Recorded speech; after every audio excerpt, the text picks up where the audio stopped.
hemos visto lo que está representando el conflicto de ADEPCOCA en La Paz. La represión ha sido prácticamente misericordia. Hay una afectación no solamente a los sectores de cocaleros movilizados o enfrentados, sino inclusive a los propios vecinos de parte de la urbe de la ciudad de La Paz.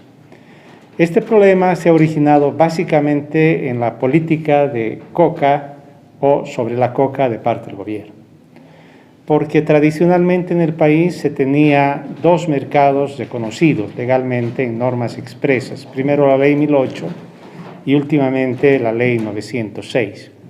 Esos mercados son en la ciudad de La Paz el mercado de ADEPCOCA en Villa Fátima y el mercado de Sacaba.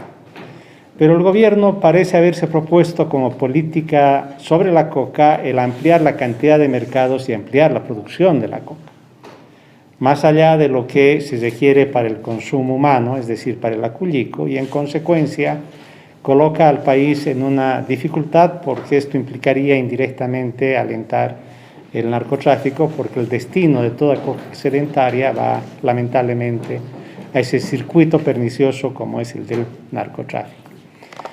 Pero estamos hablando ahora de la afectación en los derechos humanos a causa de esa política de la coca del gobierno, porque en su empecinamiento lo que ha hecho es reconocer un segundo mercado en la ciudad de La Paz y ha organizado una especie de ADEPCOCA paralelo a partir de tener un dirigente o una representación sindical adicional a la que legítimamente existía con ADEPCOCA.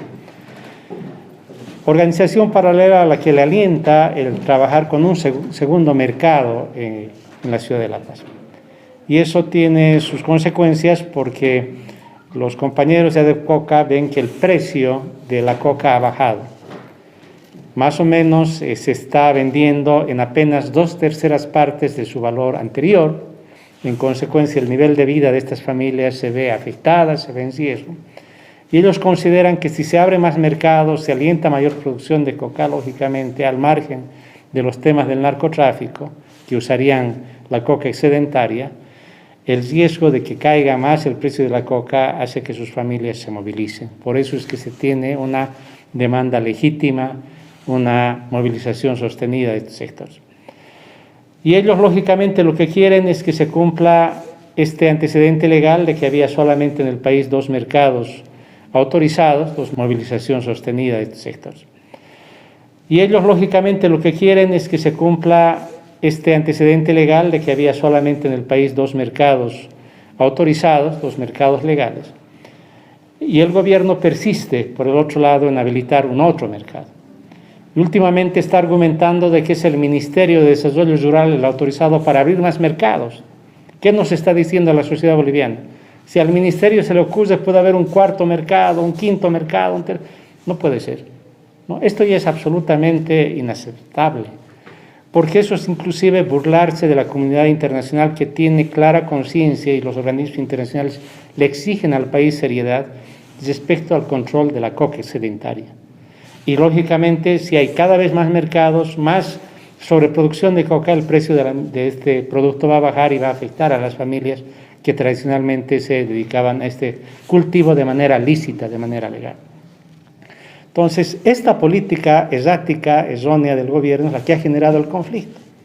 Pero como si fuera poco, lamentablemente ese es su derecho de reclamo, de petición, cuando ellos dicen póngase fin a ese mercado ilegal, es reprimido.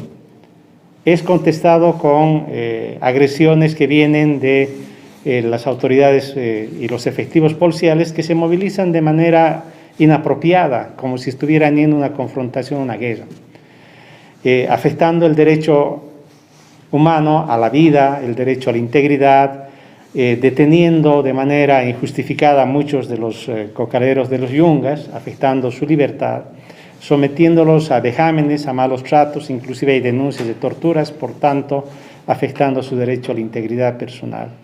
Y en consecuencia, en estos aspectos vemos que esta forma de encarar una política de la coca y una afectación de los derechos humanos implican, como bien decía la colega Toribio Valero, una degradación del Estado de Derecho en el país. Y lógicamente esto no puede seguir y tenemos la obligación de hacer un llamado a que el gobierno cambie de política, pero sobre todo también pedir el respaldo y el pronunciamiento ciudadano, que la población, la sociedad boliviana presione para que el gobierno se dé cuenta que está equivocando el camino y que debe rectificar y en consecuencia orientar adecuadamente sus políticas públicas, tanto sobre la coca, tanto en cuanto a la intervención de las fuerzas del orden y sobre todo mostrar la más grande y sincera voluntad de resolver este conflicto que lo ha creado. ¿No? Acá no hay lugar para decir se han movilizado los de los yungas porque tienen un plan golpista, para que el gobierno se dé cuenta que está equivocando el camino y que debe rectificar y en consecuencia orientar adecuadamente sus políticas públicas, tanto sobre la coca, tanto en cuanto a la intervención de las fuerzas del orden y sobre todo mostrar la más grande y sincera voluntad de resolver este conflicto que lo ha creado. ¿No? Acá no hay lugar para decir se han movilizado los de los yungas porque tienen un plan golpista. Es un absurdo. Eso es realmente una tramoya inaceptable. Ellos se han movilizado por algo legítimo. Piden específicamente que no haya un segundo mercado en La Paz. Y en consecuencia ese derecho de petición tampoco puede ser vulnerado. Sus movilizaciones en torno a esa petición, el derecho a la protesta no puede ser vulnerado y sus personas no pueden ser afectadas. Y por tanto el gobierno tiene que estar a la altura de responder adecuadamente a este problema social que él ha generado. Nadie más que él ha generado. Acá no hay que Camacho ha ido a los yungas. Son tonteras. Ya no somos niños en el país para aceptar semejantes planteamientos.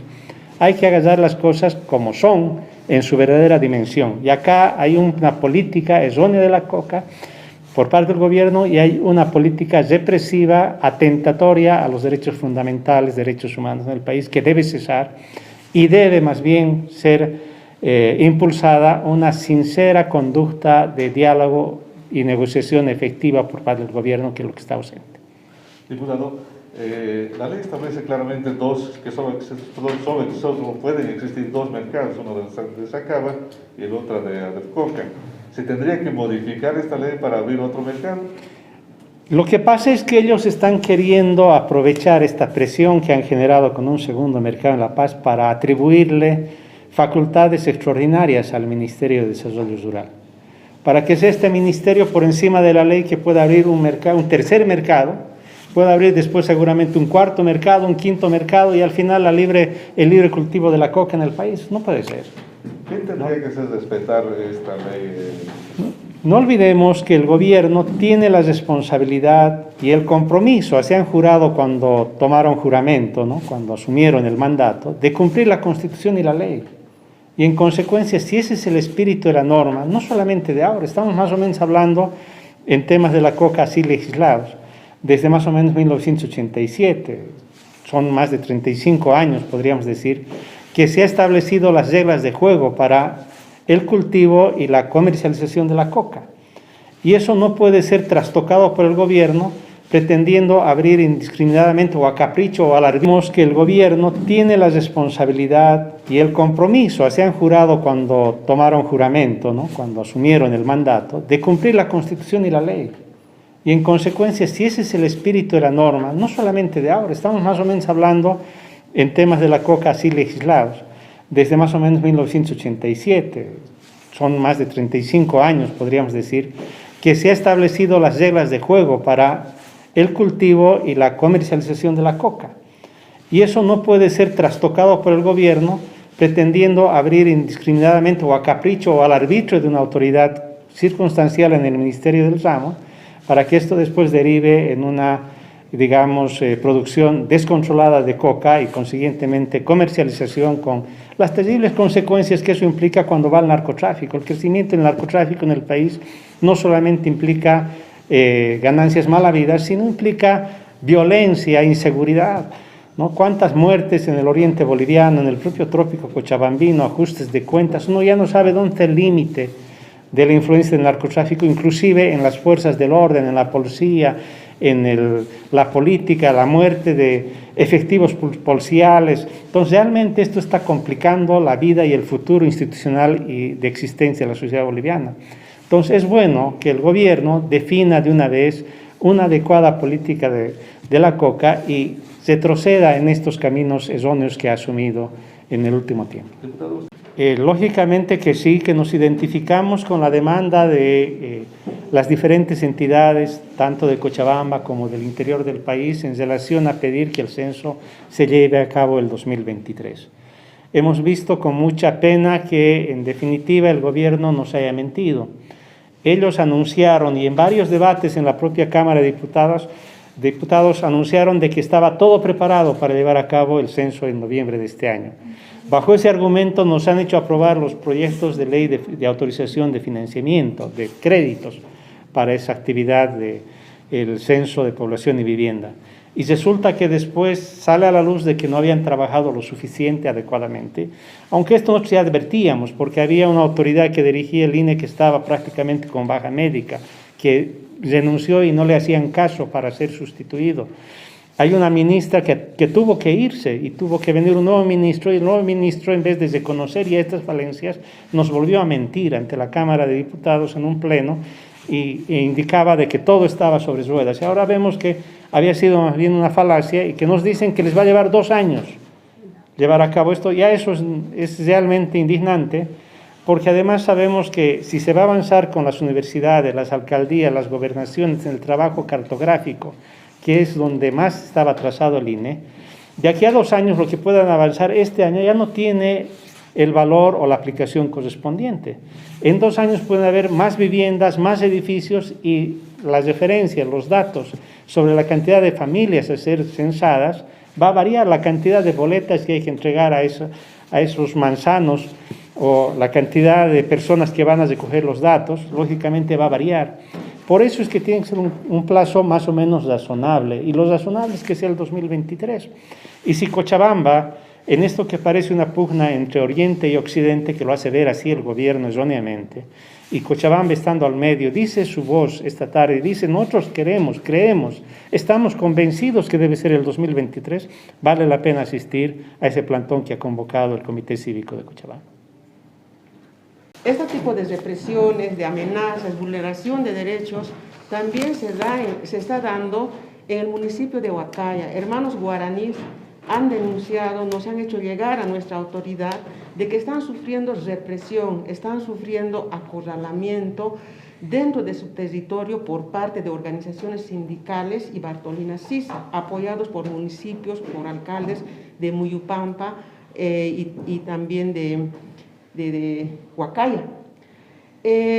Los hermanos guaraníes desde más de 10 años han estado trabajando para exigir la demanda de autonomía indígena. Son 2 oportunidades que se han suspendido la elección de sus autoridades indígenas. Tenían haberse concretado el 31 de julio. Estos dirigentes sindicales y Bartolina Sisa han bloqueado su territorio y no han permitido ingresar al CIFDE para que pueda el CIFDE ver, observar de qué manera se están eligiendo sus autoridades y después poder dar la legalidad de ese acto. Eso es una parte de las normas. Pero los sindicatos, con esta ayuda de estos municipios de Muyupampa, les han bloqueado la entrada al CIFDE, han programado para el 14 de agosto. De igual manera, estos dirigentes, estas organizaciones, no les han permitido realizar la elección de sus autoridades. A raíz de esta situación, hemos presentado una minuta de comunicación al ministro de Gobierno del Castillo y queremos decirle desde ese espacio de la prensa que el ministro garantice la libre transitabilidad en el territorio guaraní del municipio de Huacareta. No puede ser que se esté reprimiendo, se esté amenazando, vulnerando el derecho de los pueblos indígenas por sectores que les amenazan permanentemente. La Constitución Política del Estado garantiza el derecho a la libre determinación, garantiza el derecho a la autonomía, al autogobierno, pero lamentablemente es el mismo gobierno, los mismos partidarios del gobierno del movimiento al socialismo no les están permitiendo efectivizar estos derechos a nuestros hermanos del pueblo guaraní. Hemos enviado una carta al ministro de Gobierno para que de una vez dé esta garantía de libre transitabilidad, pero no escuchan. Los hermanos guaraníes han ido a buscar a todas las instituciones garantías, les han ido a pedir casi de rodillas que les puedan cooperar, colaborar con la policía para que levanten esos bloqueos, pero no han permitido. Entonces, es que esta degradación del Estado de Derecho se está expandiendo a nivel nacional, no solamente sobre la población, también sobre los derechos de la naturaleza. No olvidemos que en Bolivia, desde Bolivia se ha impulsado la demanda a nivel mundial sobre los derechos de la madre tierra, derechos de la naturaleza. Como parlamentarios de Comunidad Ciudadana hemos presentado una solicitud de amparo para que haya una pausa ecológica en el Madidi. En el Madidi están ingresando, es el parque más megadiversa del mundo, ¿no? Es un parque protegido, es el pulmón del mundo, es un área realmente donde existen miles de variedades de biodiversidad, ¿no? Que tiene que ser protegido, pero lamentablemente las instituciones que deberían cuidar, las instituciones que deberían hacer respetar las normativas ambientales, no lo están haciendo. De ese motivo nosotros hemos presentado a la bancada, más senadores y diputados, esta petición, ¿no? De que haya una pausa ecológica. Pero inmediatamente las instituciones de los ministerios movilizan a las cooperativas ilegales que existen en esa región para reprimir a quienes defendemos la naturaleza. Están inventando cosas que no existen. Están señalando de que les estamos privando el derecho a la vida, de que les estamos privando el derecho al trabajo, el derecho a desarrollar la agricultura, pero eso es mentira. En un parque no se puede realizar actividad minera ilegal echándole mercurio a las fuentes de agua y estas fuentes de agua quedan totalmente contaminadas. Lo que estamos exigiendo es al gobierno que cumpla con las normativas ambientales. Entonces estamos denunciando también estas agresiones que se reciben de parte de las instituciones del gobierno, usan a hermanos, a hermanas para que agredan a los diputados, a senadores. Nos solidarizamos con la senadora Cecilia Requena, quien es la más afectada en esta situación, y que supuestamente el Madidi no debería ser área protegida, ¿no? A ese nivel están llegando estas actividades ilegales de cooperativas mineras que buscan oro, quieren que desaparezca el Madidi. Eso no puede ser. Así como estamos cuidando los bosques, las áreas protegidas, porque cumplen una función ecológica, cumplen una función ambiental en beneficio de nosotros, de cada boliviana, de cada boliviano. Y nuestra responsabilidad como autoridad nacional también es velar, ¿no? Por estas áreas protegidas, áreas de reserva, para que el Estado cumpla. Entonces, eso es lo que queríamos denunciar de cada boliviano. Y nuestra responsabilidad como autoridad nacional también es velar, ¿no? Por estas áreas protegidas, áreas de reserva, para que el Estado cumpla. Entonces, eso es lo que queríamos denunciar, son dos aspectos bien importantes en los que estamos abordando, como es el tema de las autonomías indígenas, las agresiones, las represiones a los que son sometidas permanentemente los pueblos indígenas, tan solo por querer exigir esa efectivización de derechos. ¿Y quién lo hace? La misma gente del movimiento al socialismo. Quienes no quieren que se preserve, que se respete las normativas ambientales, también son la gente del movimiento al socialismo. ¿Qué quiere el gobierno? Destruir la naturaleza, destruir la vida. ¿Qué es lo que está buscando? Entonces, eso nos preocupa a nosotros y vamos a seguir con estas acciones en beneficio del pueblo boliviano.